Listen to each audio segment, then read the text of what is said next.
Alright, let's talk about something that sounds boring, but is actually a massive deal for America's safety government hiring. Now, you probably hear federal hiring process and picture a bunch of paperwork and people in suits moving at the speed of a snail. But here's the thing. This slow-motion mess is actually putting the whole country at risk. No joke. So, here's what's happening. For decades, the US government has been struggling to fill jobs in critical areas like cybersecurity and technology. In fact, as of January 2025, there were 500,000 open cybersecurity roles in the US just sitting there, unfilled. And if nobody's watching those doors, who's stopping the cyber criminals, right? Now, why is this happening? Well, the hiring process is ancient. It takes years for agencies to award a contract, just to pick a company. But here's the catch. Once they finally do, they expect the company to show up with a crack team, fully trained and ready to roll in just 10 days. 10 days. I mean, no one can do that. These delays aren't just annoying, they're dangerous. Every day those roles stay empty. Another door is left open for hackers or hostile nations to slip in. And the process for security clearances? Also painfully slow. So even if you find someone good, they can't actually start for months, sometimes years. Now let's talk solutions. There's this company called Skillstorm that's saying, enough. Their idea?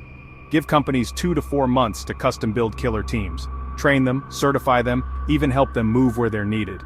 Skillstorm runs what they call a Performance Acceleration Center for Excellence. Basically, they find people with potential, pay them to train for 10, 16 weeks, get them certified, and then deploy them to government projects.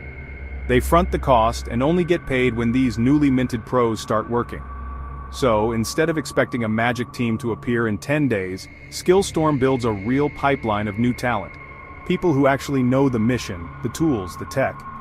It's a smarter way to grow the workforce instead of poaching from the private sector or relying on offshoring and visa holders for entry-level jobs. Now, some experts like Emily Murphy, the former head of the General Services Administration, say the current system isn't just inefficient, it's a serious threat to national security. Agencies can't keep up. They're losing the talent war to the private sector, and the slow onboarding process just isn't good enough when the threats are real and urgent.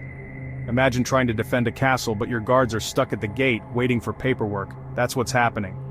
Skillstorm's pitch is simple.